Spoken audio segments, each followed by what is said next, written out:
नेहमीच असतो.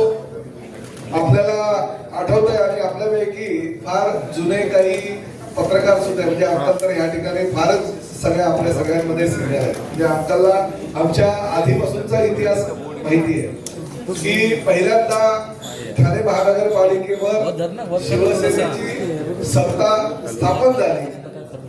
स्वर्गीय शिवसेना प्रमुख आदरणीय बाळासाहेब ठाकरे यांची ठाण्यामध्ये गावदेवी मैदानात सभा होती आणि त्या सभेमध्ये एका व्यक्तीनं, एका ठाणेकरानं धर्मवीर दिघे साहेबांना आणि बाळासाहेबांना एक विनंती केली की ठाण्यामध्ये एक चांगलं नाट्यगृहाची आवश्यकता आहे आणि तात्कालीन नगराध्यक्ष सतीश प्रधान यांना ताबडतोब बाळासाहेबांनी सूचना केली की कुठल्याही परिस्थितीमध्ये नाट्यगृह हे ठाण्यामध्ये झालं पाहिजे. आणि त्यानंतर एक नाट्यगृह झालं.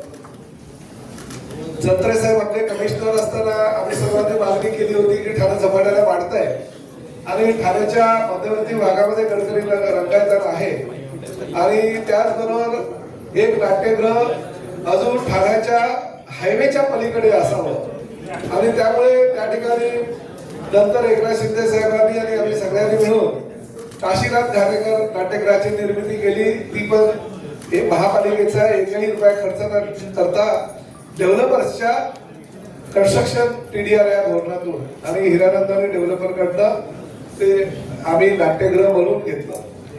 त्यावेळेची लोकसंख्या आणि आताच्या लोकसंख्येमध्ये फरक पडला आणि ठाणं एवढा झपाट्यानं वाढत चाललंय की घोडबंदर रोडला आता नवीन ठाणं निर्माण झालंय आणि त्यामुळे ह्या सगळ्या बाबींचा आणि ह्या सगळ्या गोष्टींचा विचार करता आम्ही हा आता विमलताई पण होत्या तिकडे त्या आणि हे त्यांना सगळ्यांना आम्ही असं ठरवलं, राजू फाटक पण होते, तर आम्ही असं ठरवलं की या झपाट्यानं वाढत चाललेल्या या ठाण्याला घोडबंदर परिसरामध्ये जे नवीन ठाणं उभं राहत आहे या ठिकाणी सुद्धा एक नाट्यगृह असावं अशी संकल्पना मी एकनाथ शिंदे साहेबांकडे मांडली निवडणुकांच्या आधी आणि त्यांनी ती त्यावेळेस मान्य केली. परंतु निधीची कमतरता असल्या कारणानं तो निधी आम्ही वितरित केला आणि त्यानंतर निवडणुका आचारसंहिता लागला. ज्या दिवशी आचारसंहिता लागली त्याच दिवशी कोवळा पांजिवडा विधानसभा मतदारसंघातील काही प्रकल्पांचं आम्ही भूमिपूजनचं काही लोकार्पण ठेवलं होतं आणि त्याच दिवशी एक भूमिपूजन जे काही आमचे 8-10 कार्यक्रम होते त्यामध्ये एक भूमिपूजन झालं. त्या भूमिपूजनामध्ये वाघबीळ येथे हिरानंदानी डेव्हलपरच्या सुविधा भूखंडावर म्हणजे 7,300 मीटरच्या सुविधा भूखंडावर नाट्यगृह आणि तेही नाट्यगृह आप्पासाहेब धर्माधिकारी यांच्या नावानं करण्याचा निर्णय झाला. नामकरणाचा ठरावही झाला आणि तो ठराव करून आम्ही त्याचं भूमिपूजन केलं.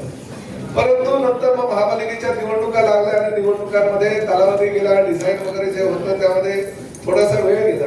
परंतु मी आता अभिमानात तुम्हाला सांगू इच्छितो की महाराष्ट्रामध्ये सगळ्यात मोठं नाट्यगृह हे षण्मुखानंद नाट्यगृहाचं आहे ज्याची कॅपॅसिटी 2,900 ची आहे आणि ठाणे महानगरपालिका हद्दीमध्ये घोडबंदर रोडला वाघबीळ येथे हिरानंदानी डेव्हलपरच्या सुविधा भूखंडावर म्हणजे 7,300 मीटरच्या सुविधा भूखंडावर निर्माण होणारं हे 2,500 आसन क्षमतेचं नाट्यगृह हे महाराष्ट्रातलं पहिलं आहे आणि असं नाट्यगृह आपण बनवणार आहोत. याचं ठाणेकर म्हणून आपण तुम्हाला आम्हाला सगळ्यांना अभिमान वाटावा असं हे नाट्यगृह आहे.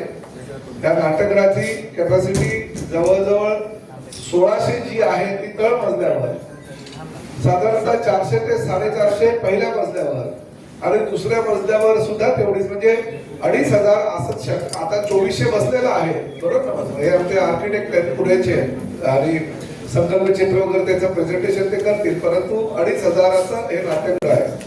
बरं, हे नाट्यगृह बसवलं असताना जी जागा आहे त्या जागेच्या फक्त 60% जागेवर बसवले 60% आणि उर्वरित जी 40% जागा आहे त्या जागेमध्ये आम्ही अतिशय प्लाझा टाईप बनवलेलं आहे. म्हणजे त्या ठिकाणी फक्त नाट्यगृहामध्ये येणारेच लोक नाही तर त्या मोकळी जी जागा आहे त्या ठिकाणी लँडस्केपिंग वगैरे केल्या कारणानं जवळजवळ 2,000 मीटरची जागा ही 2,000 पेक्षा जास्त मीटरची जागा ही ती प्लाझासाठी मिळणार आणि अतिशय सुंदरसं गार्डन त्या ठिकाणी होणाऱ्या त्या गार्डन मध्ये रेग्युलर ते गार्डन असेल त्या गार्डन मध्ये अतिशय चांगल्या सुविधा सगळ्या लहान मुलांना ज्येष्ठ नागरिकांना किंवा तरुणांना सुद्धा त्या ठिकाणी उपलब्ध करून देण्यात येणार आहे.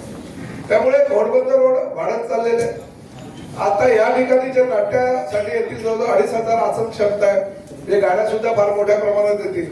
त्यामुळे या सगळ्या गाड्या पार्किंग करण्यासाठी आम्ही जवळजवळ 650 गाड्यांची पार्किंग व्यवस्था सुद्धा केलेली आहे. 2 बेसमेंट प्लस 1 तळमजला अशी 3 मजल्याची पार्किंग व्यवस्था आम्ही केलेली आहे. ज्या ठिकाणी जवळजवळ आता 200 प्लस 450 म्हणजे 650 गाड्या आणि जवळजवळ 300-400 तर 2 व्हीलर सुद्धा राहू शकतील अशा प्रकारची ती आसन क्षमता आहे. आसन व्यवस्था आम्ही केलेली आहे. मी आता ह्या ठिकाणी नंतर तुम्हाला अजूनही माहिती देईल की एवढ्या मोठ्या प्रमाणात ठाणे महानगरपालिका असं अद्ययावत असं हे नाट्यगृह उभारत आहे आणि आदरणीय एकनाथ शिंदे साहेबांचं मनापासून आभार यासाठी व्यक्त करतो की 2 GR त्यांनी काढले. म्हणजे काही ते मुख्यमंत्री असताना काही कामांसाठी त्यांनी निधी दिला होता माझ्या मतदारसंघासाठी म्हणजे भाईंदर आणि ठाण्यासाठी. परंतु काही कामं टेक्निकल काही गोष्टींमुळे होऊ शकला नाही.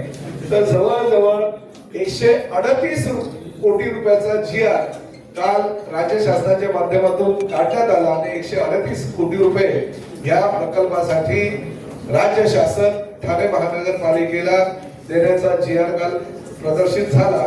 शिंदे साहेबांचे यासाठी आभार मानतो की त्यांनी अजूनही सांगितलं की नाट्यगृहासाठी कारण निरुपमकरांचं नाव आहे आणि ठाणेकरांचं प्रचंड प्रेम हे साहित्य आणि नाट्य क्षेत्रावर असल्या कारणानं ठाणेकरांसाठी हे नाट्यगृह हे पर्वणी ठरणार आहे.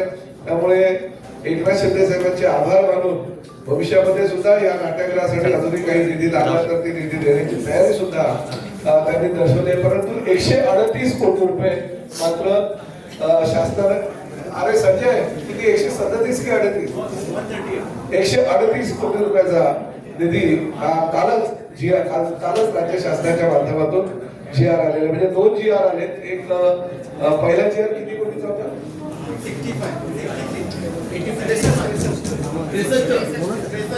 पहिला 63 आणि दुसरा पहिला 85 चा होता आणि हा आता 53. 2 GR काढले एक 85 कोटीचा आणि 53 कोटीचा.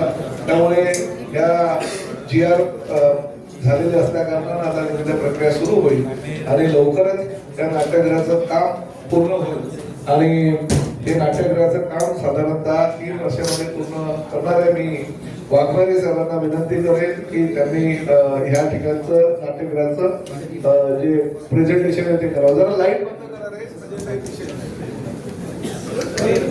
हा महत्वाची एक गोष्ट मी सांगायला विसरलो की ह्या नाट्यगृहामध्ये आता आपल्याला कल्पना आहे की शेवटी नाट्यगृह वगैरे हे पैसे कमवण्याचं काही साधन नसतं. म्हणजे आपल्या ठाण्यामध्ये नाट्यगृह असू द्या दोन्ही नाट्यगृह किंवा छत्रपती शिवाजी महाराज रुग्णालय असू द्या किंवा दादोजी कोंडदेव स्टेडियम असू द्या ही लोकांना सुविधा आणि सेवा देण्यासाठी आपण त्याचा वापर करतो. परंतु मेंटेनन्स मध्ये लाखो करोडो रुपये जातात आणि नंतर मग आपणच म्हणतो की हा पांढरा हत्ती झालेला आहे असं. त्यामुळे आम्ही हा विचार केलाय की हे नाट्यगृह मेंटेन व्यवस्थित व्हावं आणि मेंटेन होत असताना त्या नाट्यगृहाच्या माध्यमातून काहीतरी आपल्याला उत्पन्न सुद्धा महापालिकेला मिळावं म्हणून 2 बँकवेट केले आहेत. ते 2 बँकवेट सुद्धा 1,000 आसन क्षमतेचे आहेत जेणेकरून अनेक सांस्कृतिक कार्यक्रम जे आहेत म्हणजे नाट्यगृहामध्ये ते होऊ शकणार नाही ते त्या बँकवेटमध्ये कार्यक्रम होतील. लग्न समारंभापासून इतर सगळे आणि त्यातून येणाऱ्या उत्पन्नातून नाट्यगृहाचा मेंटेनन्स होईल अशा प्रकारची ती योजना. त्यामुळे ते 2 बँकवेट सुद्धा आम्ही केलेले आहेत. आता आर्किटेक्ट आपले जे वाघमारे आहेत त्या संदर्भात तुम्हाला सगळं मार्गदर्शन करतात. प्रोग्राम किंवा आर्टिस्ट कट्टा त्यावेळी कोणी गाणं मिळेल हार्मोनियम असं रोज काही लाईव्ह इव्हेंट्स तुमची तिथं होऊ शकतात प्लाझामध्ये. म्हणजे 3000 स्क्वेअर मीटर ते साधारणतः 500 ते 700 लोक सिटिंग करून बसू शकतात. तर सरांची सूचना आणि सरांनी बऱ्याच गायडन्स दिले त्यामुळे आम्ही इथं मॅक्झिमम ग्राउंड कव्हरेज ओपन ठेवायचा प्रयत्न केला आणि 40% ही स्पेस जी आहे ती आपण प्लाझावरून डेव्हलप करतोय आणि 40% प्लाझाच्या नंतर नाट्यगृह आणि कन्व्हेन्शन तर बँकवेट डिझाईन केलं. तर साधारणतः 1500 ते 2000 लोक बाहेर प्लाझामध्ये येऊन उभे राहू शकतात. आणि सगळ्यात म्हणजे ठाण्यामध्ये रिक्षा वगैरे आणि कार असल्यामुळे आपण रिक्षा आणि कारला वेगळं ड्रॉपअप देऊन बाकीचं सगळं पार्किंग लोअर ग्राउंड आणि बेसमेंटला केलेलं आहे. त्यामुळे प्रत्येक येणारा व्यक्ती ठाण्यातला इथला तो बाहेरच्या ड्रॉपअप रिक्षा कारने येऊन तो प्लाझामध्ये येणार आणि प्लाझामधनं मग तो डिस्ट्रीब्यूट होणार. बँकेट ग्राउंड फ्लोअरला आणि फर्स्ट फ्लोअरला आपण बँकेट ठेवलंय आणि सेकंड फ्लोअरपासून आधी नाट्यगृह केलंय, ते 2 बाल्कनी जातात. ग्राउंड फ्लोअरच्या कन्व्हेन्शन हॉलमध्ये साधारणतः 750 ते 1000 लोकांची कॅपॅसिटीचा हॉल आहे. Around 10,000 square foot net hall plus साधारणतः 5000 स्क्वेअर फुटाचं प्री फंक्शन लॉबी दिलेली आहे. म्हणजे बँकवेट नुसतं नाही, त्याच्याबरोबर प्री फंक्शन लॉबी आणि त्याला किचन आहे. त्याच्यामुळे तुमच्या जेवणाचे प्रोग्राम किंवा प्रोग्राम सुरू असताना देखील बाहेर प्रोग्राम होऊ शकतो जेवणासाठी. त्यामुळे दोन्ही हॉलला आणि ग्राउंड फ्लोअरला एक हॉल आणि ऑडिटोरियमला जाण्याकरता सेपरेट लिफ्ट लॉबी केली आहे. त्या 6 लिफ्ट टाकलेल्या आहेत. प्रत्येक लिफ्टची वेळ 30 लोकांची आहे. म्हणजे ऍट ए टाइम 200 ते 250 लोक वरती लिफ्टनी जाऊ शकतील डायरेक्ट ऑडिटोरियमला. आणि बँकवेट हॉलला ग्राउंड फ्लोअर आणि फर्स्ट फ्लोअरच्या बँकवेट हॉल करता आपण एस्केलेटरची प्रोव्हिजन केलेली आहे. त्याच्यामुळे वेटिंग पिरियड जो लागतो वरच्या लेवलला तो अतिशय कमी आहे. कंटिन्यू एस्केलेटर लोक जाऊ शकतील. प्लस बँकवेट करता 2 लिफ्ट ऍडिशनल टाकलेले आहेत.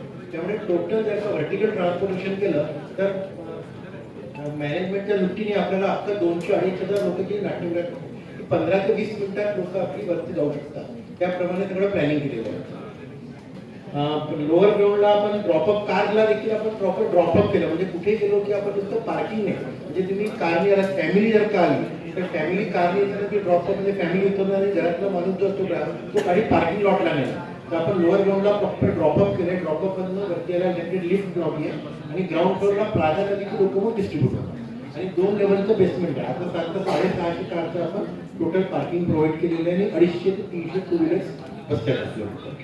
आणि फर्स्ट फ्लोअरला ऑडिटोरियम भर मोठा आहे आणि ग्रीन रूम्स म्हणजे नॉर्मली जर कधी म्हणजे ऑडिटोरियमला एका लेवलला ग्रीन रूम आणि आर्टिस्टच्या रूम्स असतात. तिथं आपण 2 लेवलला आर्टिस्टच्या रूम दिलेल्या आहे. 6 ते 8 रूम दिल्या. नॉर्मली 4 किंवा 5 असतात. प्लस वर्कशॉप दिलेले आहे. म्हणजे नाट्यगृहामध्ये मोठ्या लेवलचे वर्कशॉप दिले.